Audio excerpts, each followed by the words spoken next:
నమస్తే TV 45 news కి స్వాగతం. ఆంధ్రప్రదేశ్ ప్రభుత్వంలో ఒక కీలక పరిణామం చోటు చేసుకుంది. ఒక న్యాయవాదికి ప్రభుత్వం కీలక పదవిని కట్టబెట్టింది. అనంతరం ఆ న్యాయవాది వైసీపీ సానుభూతిపరుడని పేర్కొంటూ కేటాయించిన నామినేటెడ్ పదవిని రద్దు చేసింది. దీంతో ఆ న్యాయవాది కుటుంబంలో ఆనందం ఒక్క రోజులోనే ఆవిరైపోయింది. విషయంలోకి వెళ్తే వైసీపీ ప్రభుత్వంలో ఏఏజీగా పనిచేసిన వైసీపీ నేత పూనవోలు సుధాకర్ రెడ్డికి ముఖ్య అనుచరుడైన న్యాయవాది దినేష్ కుమార్ రెడ్డిని SPDCL Madanapalle division operation circle board legal council BLCగా నియమిస్తూ ప్రభుత్వం ఇటీవల ఉత్తర్వులు జారీ చేస్తుంది. అయితే ఈ నియామకంపై టీడీపీ శ్రేణుల నుంచి తీవ్ర ఆగ్రహవేశాలు వ్యక్తమవుతున్నాయి.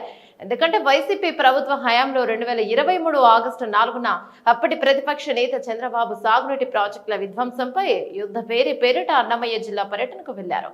ఆ సమయంలో అంగళ్ల వద్ద చంద్రబాబు కాన్వాయ్ ను పోలీసులు అడ్డుకోవడం, వైసీపీ శ్రేణుల కవ్వింపు చర్యలతో అక్కడ ఘర్షణ చోటు చేసుకుంది. ఆ ఘటనలో చంద్రబాబు సహా వందలాది మంది టీడీపీ శ్రేణులపై కేసులు నమోదయ్యాయి. ఆ కేసుల్లో చంద్రబాబు టీడీపీ నేతలకు వ్యతిరేకంగా కోర్టులో వాదన విషయంలో పొనవోలు సుధాకర్ రెడ్డి, దినేష్ కుమార్ రెడ్డి కీలక పాత్ర పోషించారు. ఇప్పుడు దినేష్ కుమార్ రెడ్డికి కీలక పదవి కట్టబెట్టడంతో నాడు జరిగిన విషయాన్ని గుర్తు చేస్తూ టీడీపీ శ్రేణులు సోషల్ మీడియా వేదికగా ప్రభుత్వ చర్యను తప్పుపట్టారు. దీంతో మదనపల్లె ఎమ్మెల్యే షాజహాన్ బాషా, పార్టీ పరిశీలకులు శివరాం ప్రతాప్ ఈ వ్యవహారాన్ని పార్టీ రాష్ట్ర అధ్యక్షుడు పల్లా శ్రీనివాసరావు దృష్టికి తీసుకెళ్లారు. దీంతో దినేష్ కుమార్ రెడ్డి నియామకాన్ని రద్దు చేస్తూ SCDCL CMT సంతోష్ రావు ఉత్తర్వులను జారీ చేశారు. దీంతో పార్టీ శ్రేణులు శాంతించారు.